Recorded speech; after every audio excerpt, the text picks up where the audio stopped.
বৃদ্ধাশ্রমে রেখে আসে, আছে না নাই? কারণ এই পৃথিবীতে আমরা যারা আগমন করেছি, আল্লাহ তাআলা আমাদের যাদেরকে পাঠিয়েছেন সকলকেই আল্লাহ তাআলা মা বাবার মাধ্যমে দুনিয়াতে পাঠিয়েছেন।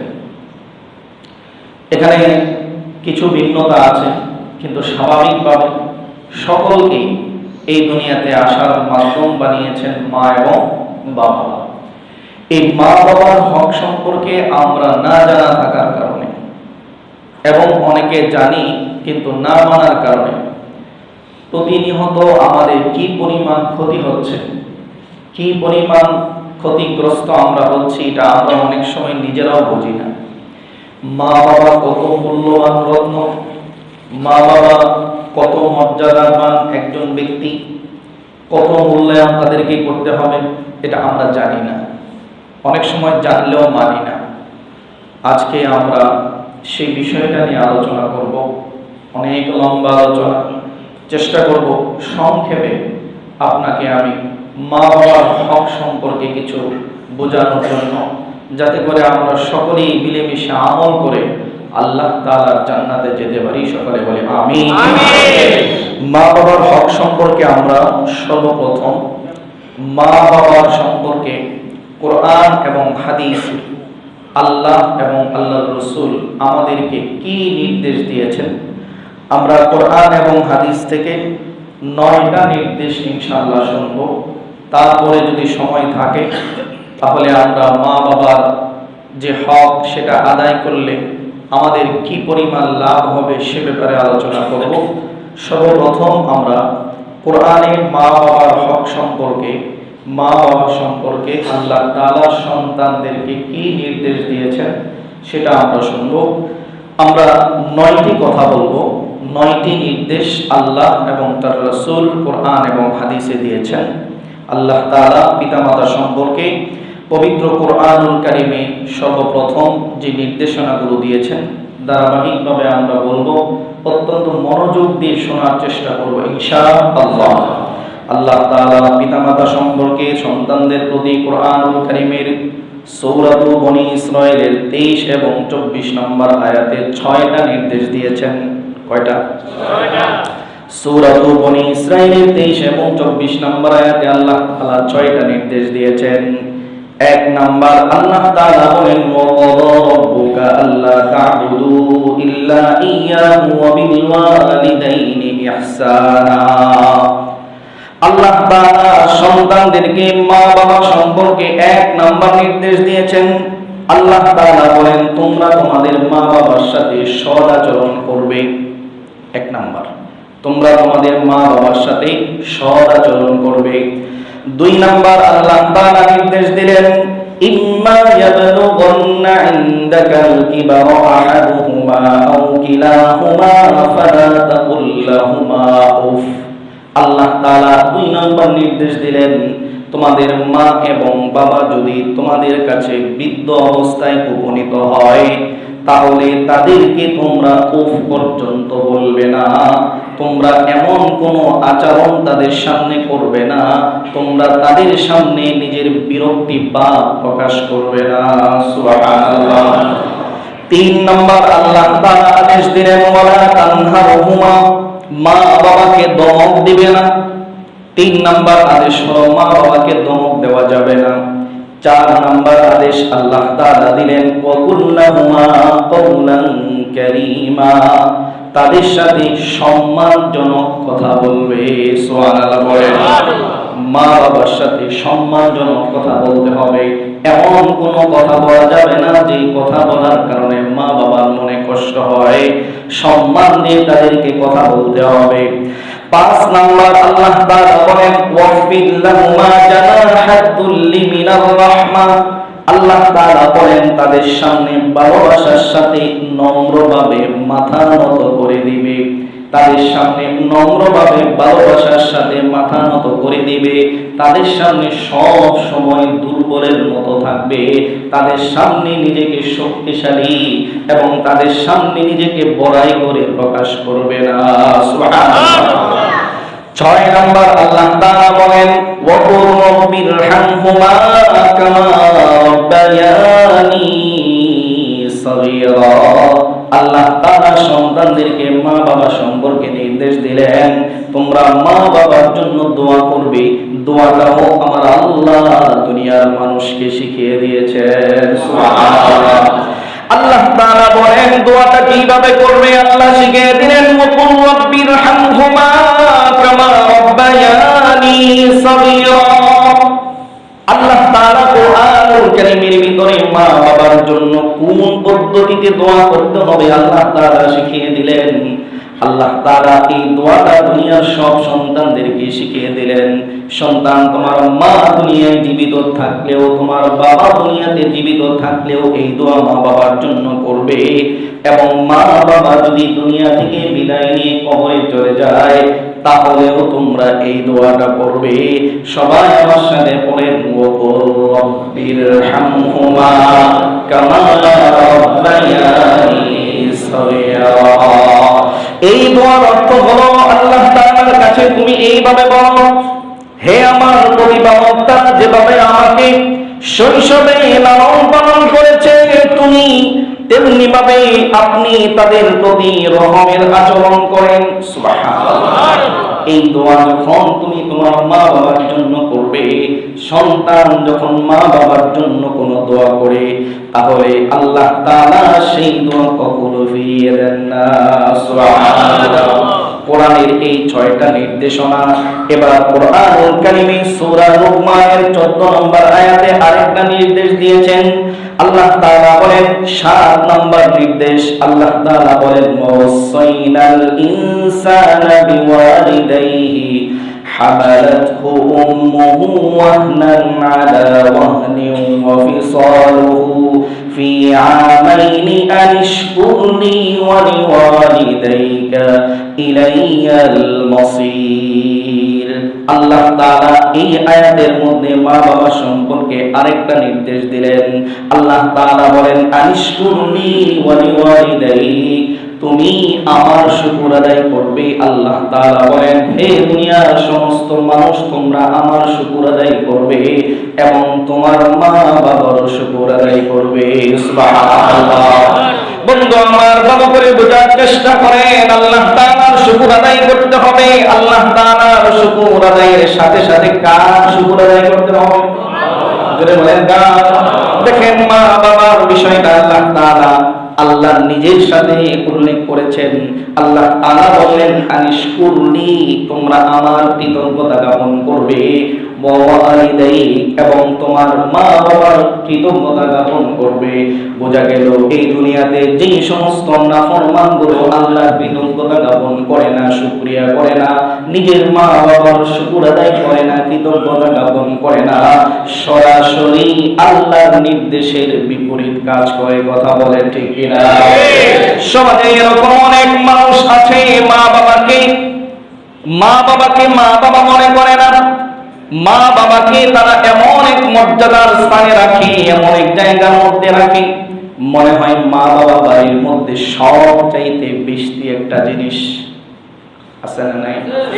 সমাজের মধ্যে, ঘরের মধ্যে দেখবেন যে এই জিনিসের কোনো মূল্য নাই, সেই জিনিসটা ঘরের এক পাশে রেখে দেয়, অথবা একটা বস্তা বা গাড়ির ভিতরে পরে একটা সাইডে কর্নারে রেখে দেয়।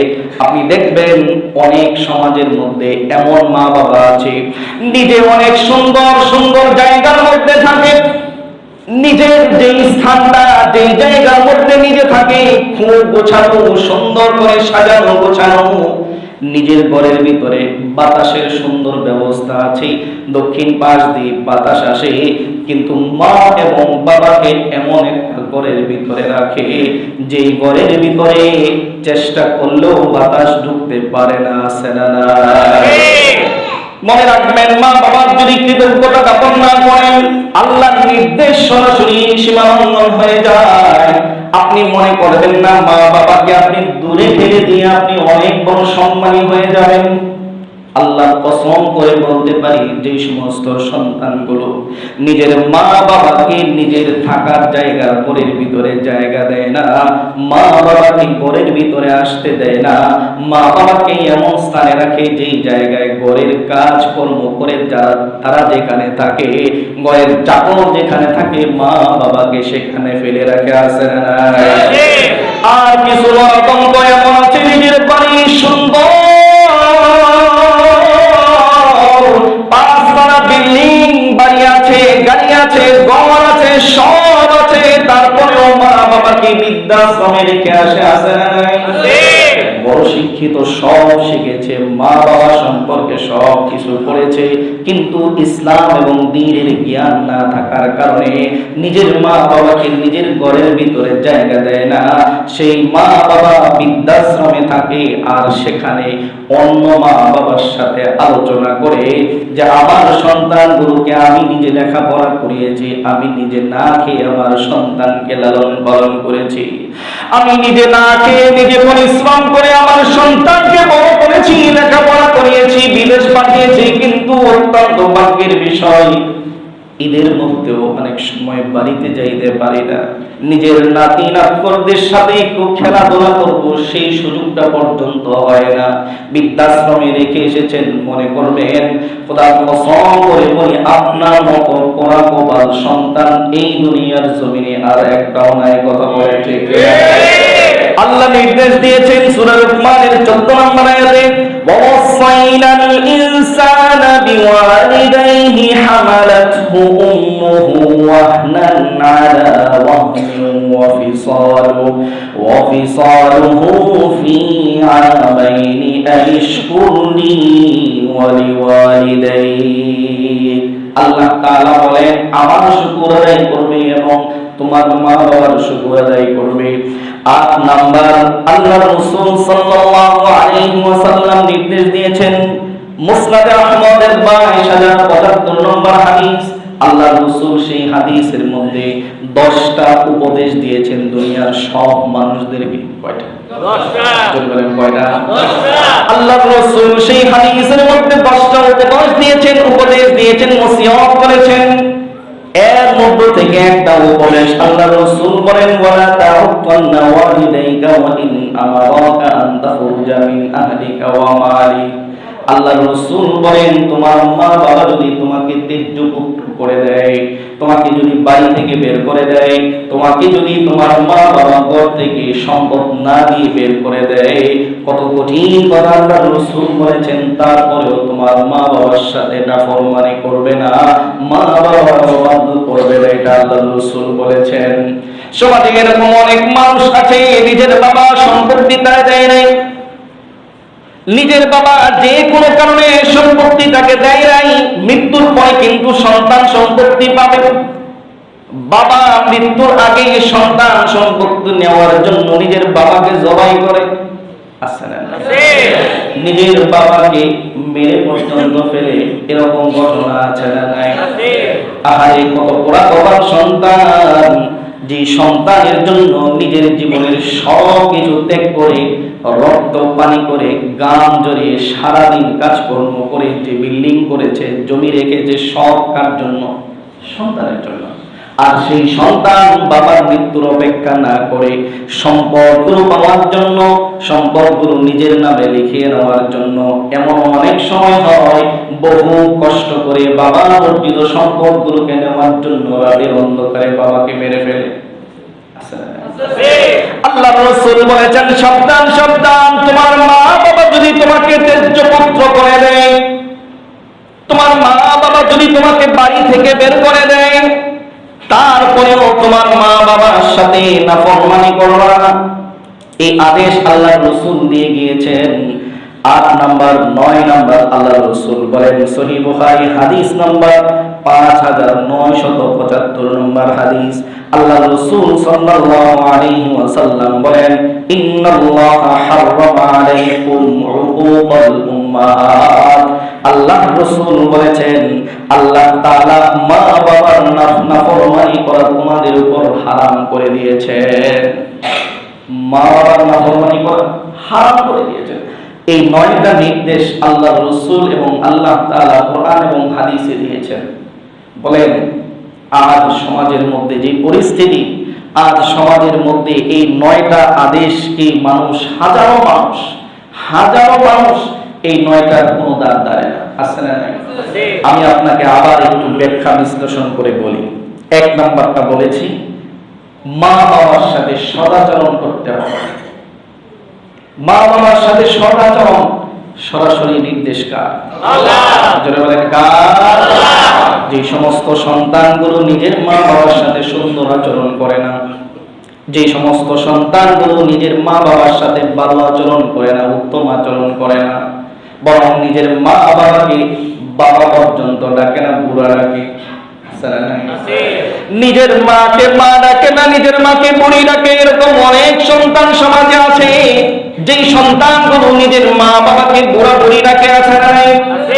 মনে রাখবেন, এই যে বাক্যটা আপনি বলেছেন, আপনার মা বাবার অন্তরে যদি কষ্ট লেগে থাকে, তাহলে মনে রাখবেন আপনার জীবনে যত কাজ আছে, যত নেক আছে, একটাও আল্লাহর দরবারে কবুল হবে না। মা বাবার সাথে সুন্দর আচরণ করতে হবে। মাকে মা বলে রাখবেন, বাবাকে বাবা বলে রাখবেন। বাবা মায়ের সাথে সুন্দর কথা বলেন, মা বাবাকে সুন্দর কথা বলে আপনি যদি একটা জিনিস বোঝাতে চান, আপনার মা বাবার সাথে আদবের সাথে যখন কথা বলবেন, তখন আপনার মা আপনার জন্য দোয়া করবেন। মা বাবা যদি দোয়া করে, তাহলে সেই সন্তানের জন্য আল্লাহ তাআলা মা বাবার দোয়াকে ফিরিয়ে দেয় না। সুবহানাল্লাহ। 2 নম্বর আল্লাহ তাআলা আদেশ করেছেন, ইম্মা ইয়াবলুগান্না ইনদাকাল কিবারা আহাদুহুমা আও কিলাহুমা ফালা তাকুল লাহুমা উফ। অত্যন্ত কঠিন কথা আল্লাহ তাআলা কোরআনুল কারীমে বলে দিয়েছেন। আল্লাহ তাআলা বলেন, মা বাবাকে তুমি এরকম আচরণ করবা না, মা বাবার সাথে এরকম আচরণ করবা না। এমন হতে পারে তোমার মা বাবা অনেক বৃদ্ধ হয়ে গেছে। আল্লাহ তাআলা বলেন, তোমার মা বাবা যদি বৃদ্ধ অবস্থায় তোমার সামনে আসে, অথবা মা বাবা যদি তোমার সামনে বৃদ্ধ অবস্থায় উপনীত হয়, তোমার মা বৃদ্ধ হয়ে গিয়েছে, তোমার বাবা বৃদ্ধ হয়ে গিয়েছে, কিন্তু তোমার মা এবং বাবা এখন শিশুর মতো আচরণ করে, প্রয়োজনীয় কথা ভালো করে বলতে পারে না, গুছিয়ে বলতে পারে না। এক সময় অনেক সুন্দর ভাষা তোমার বাবার ছিল, তোমার মা ছিল, কিন্তু এখন বৃদ্ধ অবস্থায় তুমি অনেক বড় হয়ে গিয়েছো, তোমার মা বাবা ভালো করে কথা বলতে পারে না। যখন একটা কথা বলে 5 বার বলে, আছে না নাই? একটা কথা 4 বার বলে, যেটা দরকার সেটাও বলে, যেটা দরকার নাই সেটাও বলে। এই যে পরিবেশ, এরকম পরিস্থিতি অনেক মানুষের হতে পারে। মা বাবা যখন বৃদ্ধ হয়ে যাবে, তখন শিশুর মতো হয়ে যায়, শিশুর মতো আচরণ করে। আল্লাহ তাআলা বলেন, সাবধান, ওই মা বাবা যখন তোমার কাছে বৃদ্ধ অবস্থায় চলে আসবে, বৃদ্ধ অবস্থায় উপনীত হয়ে যাবে, তোমার মা বাবা যত খারাপ আচরণ করুক না কেন, যত খারাপ আচরণ করুক না কেন, মা বাবার সাথে বিরক্তি ভাব দেখাইবা না। শব্দ আল্লাহ ব্যবহার করেছেন উফ, এই শব্দটা বলবা না। উফ শব্দটা মা বাবার সাথে বলা যাবে। কত কঠিন এক জিনিস হচ্ছে মা বাবা। মা বাবা যদি আপনাকে বলে, বাবা আমাকে বাজার থেকে এই জিনিসটা এনে দাও, একবার বলেছে, সন্তান শুনেছে, আবার বলেছে, সন্তান শুনেছে, আবার বলেছে, সন্তান শুনেছে, এরকম 100 বারও যদি বলে, আপনার অন্তরে যদি বিরক্তি ভাব আসেও প্রকাশ করতে পারবেন। আল্লাহ বলেছেন। আর বর্তমান সমাজের মধ্যে মা বাবার মতো এত অবহেলিত আর সমাজের মধ্যে কেউ নাই। মা বাবাকে আপনি কোথায় রেখে দিয়েছেন? মা বাবাকে কোন স্থানে রেখেছেন আপনি? মা বাবাকে আপনি কি মনে করেন? আল্লাহর সাথে সরাসরি আল্লাহর সাথে মা বাবার কথা চলে আসছে। আল্লাহ যেখানে বলেছেন আমার ইবাদত করবা, এর পরের কথাটাই হচ্ছে মা বাবার সাথে সদাচরণ করবা। আল্লাহর সাথে সরাসরি একসাথে করে আল্লাহ উল্লেখ করে দিয়েছেন মা বাবার মর্যাদা কত বিশিষ্ট বোঝানোর জন্য। আজ সমাজের মধ্যে মা বাবা অনেক বড় অবহেলিত। আজকে সমাজের মধ্যে যারা বৃদ্ধ অবস্থায় আছেন মা এবং বাবা, যারা অসুস্থ অবস্থায় আছেন মা এবং বাবা, তাদের পরীক্ষা শুরু হয়ে গিয়েছে, তাদের পরীক্ষা অলরেডি শুরু হয়ে গিয়েছে। আপনি জানেন আপনি কোত্থেকে আসছেন? আপনি যে মায়ের সাথে খারাপ আচরণ করলেন, আপনি যে মায়ের সাথে দুরাচরণ করলেন, আপনার যে মাকে আপনি গালি দিলেন, ধমক দিলেন, আপনি জানেন আপনি মাকে কত কষ্ট দিয়ে দুনিয়াতে আসছেন? আপনি জানেন আপনার মা আপনার জন্য কত কষ্ট করেছে? আপনার মা যখন আপনাকে গর্ভে ধারণ করেছে, আপনি জানেন না কতবার আপনার মায়ের পেটের কলিজার ভিতরে আঘাত করেছেন। দুনিয়াতে এমন একটা মানুষ আপনি দেখাতে পারবেন না যেই মানুষটা জীবিত অবস্থায় একজন মানুষের কলিজায় আঘাত করতে পারে। একটা মানুষও পারবেন না দেখাতে। দুনিয়াতে এমন মানুষ আপনি দেখাতে পারবেন না জীবিত অবস্থায় আপনাকে কলিজায় সরাসরি আঘাত করতে পারে। কিন্তু আপনি মায়ের কলিজায় আঘাত করে দুনিয়াতে আসছেন। কতবার লাথি দিয়েছেন? আপনি যখন কলিজায় লাথি দিয়েছেন তখন আপনার মা আর দাঁড়িয়ে থাকতে পারেনি, শুয়ে পড়েছে। এরকম শত শত লাথি দিয়ে আপনি দুনিয়ায় আসছেন। আর সেই মাকে আপনি লাথি মারেন, সেই মাকে আপনি গালি মারেন। আপনি জানেন আপনার মায়ের যে সময় আপনি দুনিয়াতে আসছেন, আমি দুনিয়াতে আসছি, আপনার মা যখন আপনাকে আমাকে প্রসব করেছে, আপনি জানেন সেই সময় অবস্থানটা কি হয়েছে আপনার মা। সেই সময় আপনার মা এই কথাটা সবাইকে বলেছে, আমি যদি আর দুনিয়াতে না বাঁচি আমার সন্তানকে একটু দেখে রাখব। মানুষ একেবারে মৃত্যুর দ্বার প্রান্তে চলে আসে। আপনি যান, সেটা যদি না বোঝেন, আপনার মা আপনাকে কিভাবে জন্ম দিয়েছে সেটা যদি না বোঝেন, হাসপাতালে যান। হাজার মানুষ আজকে জন্মগ্রহণ হচ্ছে, সন্তান হচ্ছে, আপনি একটু যান, আপনি একটু দাঁড়ায় দেখেন আপনার ভিতরে অনুভূতি জাগ্রত হয় কিনা। আপনি একটু দাঁড়ায় থাকেন, দেখেন একজন সন্তান ভূমিষ্ঠ হওয়ার আগে মায়ের ছটফট কাকে বলে, মা কি পরিমাণ কষ্টে থাকে। যখন মায়ের গর্ভ থেকে একটা সন্তান প্রসব হয়, তখন মা যে ব্যথাটা পায়, মায়ের যে ব্যথাটা হয়, পৃথিবীর কোনো মানুষ, পৃথিবীর কোনো পুরুষ সেই ব্যথা কখনোই সহ্য করতে পারবে না।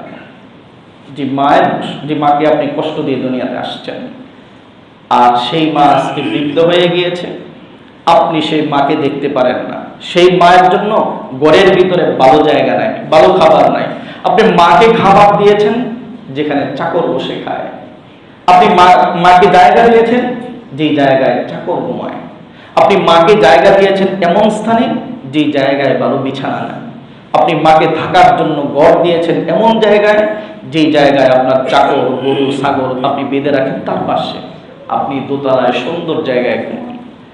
এতটুকু অপরাধ আপনার মাকে করেছে আপনার সাথে। আপনি কেন মায়ের সাথে, বাবার সাথে এরকম দুরাচরণ করেন? আল্লাহর রাস্তে এগুলো বন্ধ করে দেন, আল্লাহর রাস্তে বন্ধ করে দেন। যারা মায়ের সাথে খারাপ আচরণ করেছেন, আমি আপনাকে আজকের এই মসজিদ থেকে সকলকে বিনীতভাবে অনুরোধ করি, যদি মা বাবা জীবিত থাকে, মায়ের পায়ে ধরে ক্ষমা চান, বাবার পায়ে ধরে ক্ষমা চান। মা বাবার পা ধরে ক্ষমা যতক্ষণ না করেছে ততক্ষণ পর্যন্ত আপনি মায়ের পা ছাড়বেন না। ক্ষমা চান। আপনার মা যদি আপনাকে ক্ষমা করে দেন, আমার আল্লাহ আপনাকে ক্ষমা করে দেবে। আর যদি মনে রাখেন, আল্লাহ যদি অসন্তুষ্ট হয়ে যায়, মা বাবার অসন্তুষ্টির কারণে আপনি সারা জীবন ইবাদত করে কিছুই লাভ হবে না। আপনার সারা জীবনের ইবাদত সব কিছু দুলিশ্বাত হয়ে যাবে। আজকে মা বাবা এমন এক পরিবেশের মধ্যে থাকে, সন্তান কামাই করে মায়ের কামাই নাই, সন্তান কামাই করে বাবার কামাই নাই।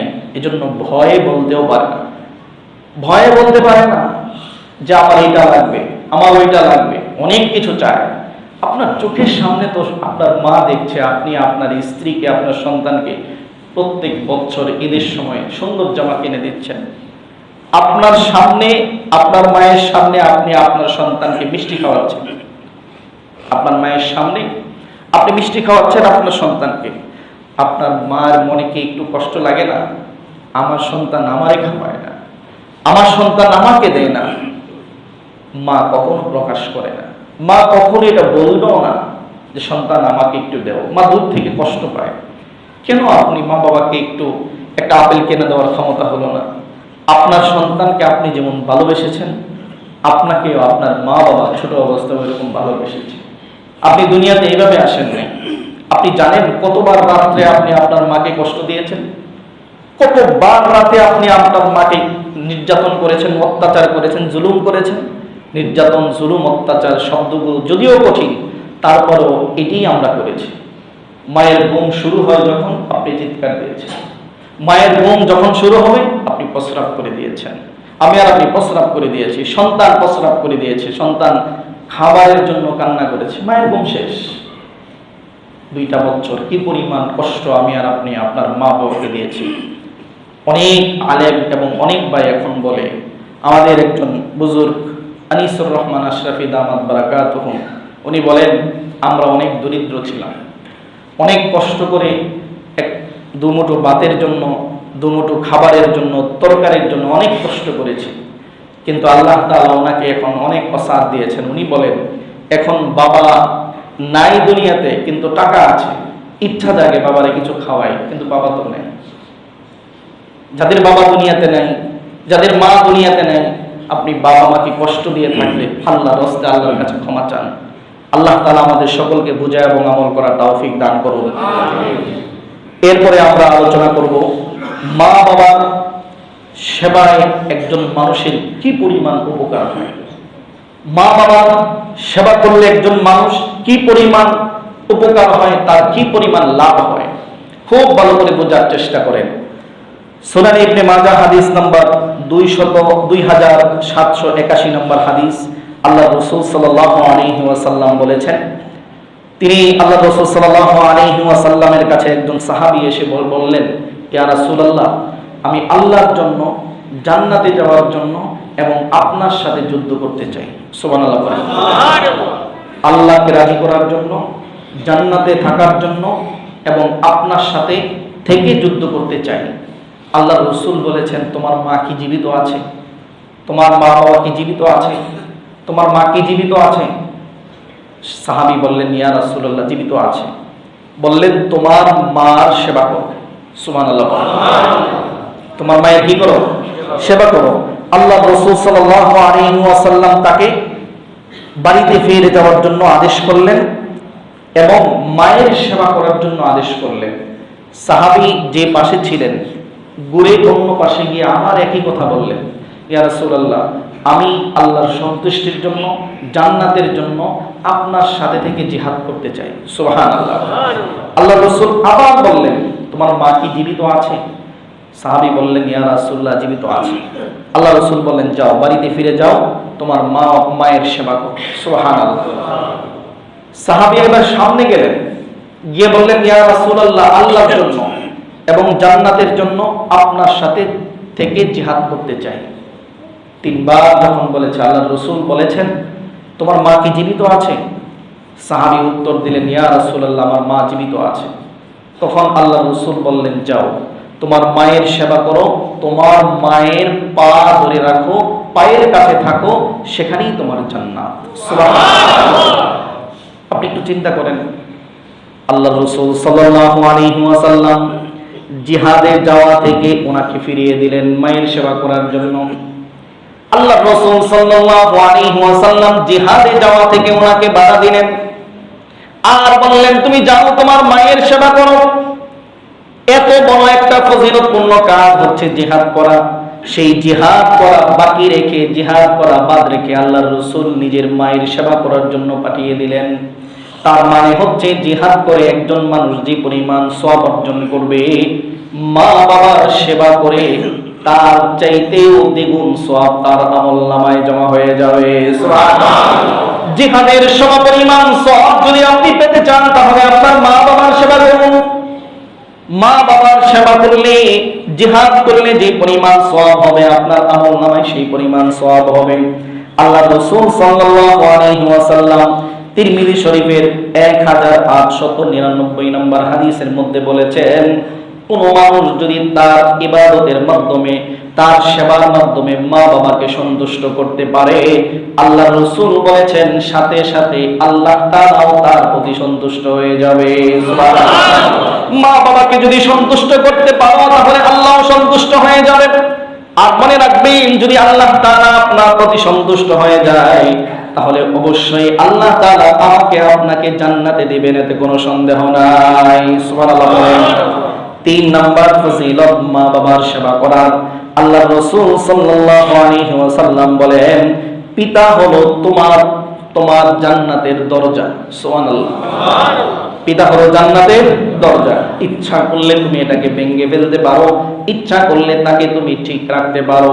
তার মানে হচ্ছে তুমি বাবার সাথে যদি খারাপ আচরণ করো তাহলে তোমার কপালে জান্নাত নাই, আর যদি তুমি তোমার বাবার সাথে ভালো আচরণ করতে পারো তাহলে অবশ্যই আল্লাহ তাআলা তোমাকে জান্নাত দিবেন। সুবহানাল্লাহ। 4 নাম্বার, মা বাবার সাথে সুন্দর আচরণ করলে, মা বাবার সেবা করলে যে ফজিলত হবে, আল্লাহর রাসূল সাল্লাল্লাহু আলাইহি ওয়াসাল্লাম বলেন, আবু দাউদ হাদিস নাম্বার 1536 নম্বর হাদিস, আল্লাহর রাসূল সাল্লাল্লাহু আলাইহি ওয়াসাল্লাম বলেন, 3 জন ব্যক্তির দোয়া আল্লাহ তাআলা কখনোই ফিরাইয়া দেন না। সুবহানাল্লাহ। আল্লাহর রাসূল বলেন, লা শাক্কা ফীহিন্না, তিনটি দোয়া আল্লাহ তাআলা কবুল করেন, 3 শ্রেণীর মানুষের দোয়া আল্লাহ তাআলা কবুল করেন, 3 জন ব্যক্তির দোয়া আল্লাহ তাআলা কবুল করেন, এতে কোনো সন্দেহ নাই। সুবহানাল্লাহ বলেন। মানে 3 জন ব্যক্তি যদি আল্লাহর কাছে দোয়া করেন, যা বলেন তাই হয়। আল্লাহর রাসূল বলেন, 1 নাম্বার হচ্ছে পিতামাতার দোয়া। সুবহানাল্লাহ। 1 নাম্বার কার দোয়া? পিতামাতা। 2 নম্বরে আল্লাহর রাসূল বলেছেন, মুসাফির যেই ব্যক্তি আছে সেই ব্যক্তির দোয়া আল্লাহ তাআলা ফিরিয়ে দেন না। 3 নাম্বার আল্লাহর রাসূল বলেন, মাজলুমের দোয়া আল্লাহ তাআলা কখনো ফিরিয়ে দেন না। বলেন তো দেখি কয় ব্যক্তির দোয়া আল্লাহ তাআলা ফিরিয়ে দেন না? 3 ব্যক্তি। 1 নাম্বার হচ্ছে মা বাবা, 2 নাম্বার হচ্ছে মুসাফির, 3 নাম্বার হচ্ছে মাজলুম ব্যক্তি। 1 নাম্বার হচ্ছে মা বাবা। মা বাবা যদি আল্লাহ তাআলার কাছে আপনার জন্য দোয়া করে তাহলে আল্লাহ তাআলা সেই দোয়া কখনোই ফিরিয়ে দেন না। সুবহানাল্লাহ বলেন। এই জন্য এখানে যারা মা বাবা আছেন নিজের সন্তানের জন্য দোয়া করবেন, নিজের সন্তানের জন্য আল্লাহর কাছে হাত তুলে দোয়া করবেন, কারণ আল্লাহ তাআলা আল্লাহর রাসূলকে জানিয়ে দিয়েছেন, হে রাসূল দুনিয়ার সব মানুষকে জানিয়ে দেন, আল্লাহর রাসূল বলেছেন কোন মা বাবা যদি তার সন্তানের জন্য ভালো দোয়া করে সেটাও কবুল হয়, যদি বদদোয়া করে তাহলে সেটাও কবুল হয়। এজন্য এখানে যারা মা বাবা আছেন, অনেক মা বাবা এমন আছে কথায় কথায় সন্তানকে বদদোয়া দেয়, আছে না নাই? সাবধান সাবধান, আপনার সন্তানকে আপনি কখনো বদদোয়া দিবেন না, কারণ আপনার দোয়াটা আল্লাহ তাআলা ফিরিয়ে দেন না। আপনি যদি মন থেকে আপনার সন্তানের জন্য বদদোয়া করেন তাহলে সেই দোয়াটাও আল্লাহ তাআলার কাছে কবুল হয়ে যাবে, আর বদদোয়া যদি কবুল হয়ে যায় তাহলে আপনার সন্তানের সফলতা কখনোই আসবে না। এজন্য মা বাবার দোয়া আল্লাহ তাআলার কাছে কবুল হয়। 5 নাম্বার, মা বাবার সেবা করলে যে ফজিলত হবে, আল্লাহর রাসূল বলেছেন বুখারী শরীফের 5974 নম্বর হাদিস, আল্লাহর রাসূল বলেন, কেউ যদি মা বাবার সাথে সদাচরণ করে, মা বাবার সেবা করে, তাহলে তার বিপদ আপদ বালা মুসিবত সব কিছু আল্লাহ তাআলা দূর করে দেন। সুবহানাল্লাহ। হাদিস অনেক লম্বা হাদিস, আল্লাহর রাসূল সাল্লাল্লাহু আলাইহি ওয়াসাল্লাম বলেছেন, 3 ব্যক্তি হেঁটে যাচ্ছিল এক জায়গায়, হঠাৎ করে বৃষ্টি শুরু হয়ে গেল। তারা একটা গর্তের ভিতরে আশ্রয় নিলেন। এই গর্তের ভিতরে আশ্রয় নেওয়ার পরে এই গর্তের মুখের মধ্যে হঠাৎ করে বিশাল বড় একটা পাথর এসে এই গর্তের মুখটাকে বন্ধ করে দেয়। ভিতরে তারা এমন অবস্থায় আছে, এই ভিতরে তাদের শ্বাস প্রশ্বাস বন্ধ হয়ে যাওয়ার উপক্রম হয়ে গেল, এবং এই গর্তের ভিতরে তারা এতই বিপদে পড়ে গেল, এই পাথরটাকে তারা যত জোরে নাড়া দেয় কোনোভাবেই সেই পাথরটা মুখ থেকে নয়। গর্তের ভিতরে 3 জন বন্ধু, 3 জন মানুষ, তারা অনেক বিপদে পড়ে গেল, বাঁচার কোনো রাস্তা নাই। এখনের মতো তো সেই জায়গার মধ্যে, সেই জামানার মধ্যে কোনো মোবাইল ছিল না, কোনো বাহিরের মানুষকে জানায় দেওয়া সম্ভব ছিল না যে আমরা গুহার ভিতরে আছি। এই জন্য 3 জন পরামর্শ করলো কি করা যায়। 3 জনে একসাথে পরামর্শ হয়ে বললো, চলো চলো এই মাত্র আমরা আল্লাহ তাআলার কাছে দোয়া করা ছাড়া আমাদের আর কোনো উপায় নাই। সুবহানাল্লাহ। কিভাবে দোয়া করব? 3 জন লোক তারা পরামর্শে সিদ্ধান্ত নিল যে তোমাদের জীবনের যতগুলো আমল তুমি করেছো, যেই আমলগুলো তোমার কাছে মনে হয় আল্লাহ তাআলার জন্য করেছো, সেই আমলের উসিলা দিয়ে চলো আমরা সবাই দোয়া করি, কারণ দোয়া করা ছাড়া আর বিকল্প কোনো রাস্তা নাই। একজন বলল ঠিক আছে চলো আমরা দোয়া করি।